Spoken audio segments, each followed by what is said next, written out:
नमस्कार दोस्तों, आप सभी का जीवन सुरताल में बहुत बहुत स्वागत है। आज का वीडियो बहुत ही ज्ञानवर्धक है। बने रहिए वीडियो के अंत तक।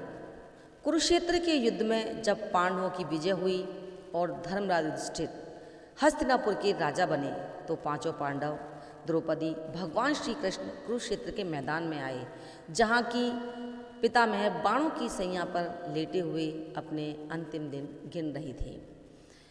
सभी ने पितामह को प्रणाम किया और युधिष्ठिर ने पितामह से कहा कि पितामह, मैं हस्तिनापुर का राजा बन गया, अब राज्य का संचालन कैसे करना है इसके बारे में आप मुझे ज्ञान दीजिए।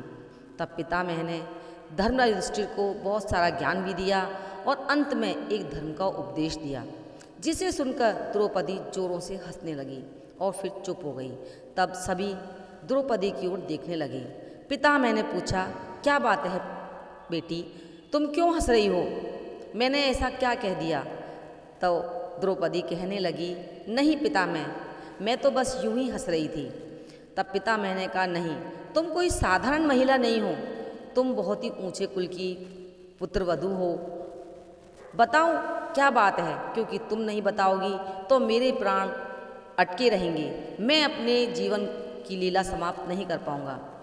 तब द्रौपदी ने कहा कि पितामह, आपने जो धर्म का उपदेश दिया वो बहुत ही गलत था, क्योंकि आपने बुरा होते हुए भी देखा है। क्योंकि जब मेरी लाज जा रही थी, दुष्ट दुशासन मुझे बालों से पकड़कर खींच कर लाया भरी सभा में और मेरे वस्त्रों को अपने अंगों से हटाने की कोशिश करने लगा। तब मैंने आपकी ओर देखा था, आपसे विनती की थी कि पितामह मेरी लाज बचाओ, लेकिन आपने कुछ नहीं किया। आप नीची गर्दन करके बैठे रहे।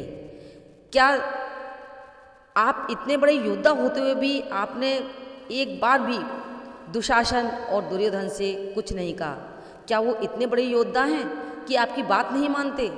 तब मैंने कहा कि नहीं बेटी, जो कुछ भी हुआ उसके लिए मैं तुमसे माफ़ी चाहता हूँ, लेकिन उस समय मैंने दुष्ट दुशासन और दुर्योधन का नमक खाया था, कपटी लोगों का अन्न खाया था। कहते हैं कि जैसे लोगों का अन्न खाओ, जैसा अन्न खाओ वैसा ही हमारा मन होता है। उनका बेटी नमक खाया था, इसीलिए मैं चाह कर भी कुछ नहीं कर पाया, मुझे क्षमा कर दो।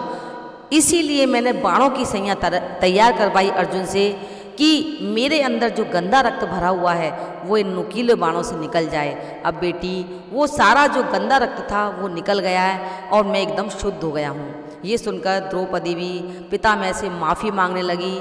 तो दोस्तों, ये वीडियो आपको कैसा लगा? पसंद आए तो लाइक करें, शेयर करें और चैनल पर नए हो तो सब्सक्राइब करें।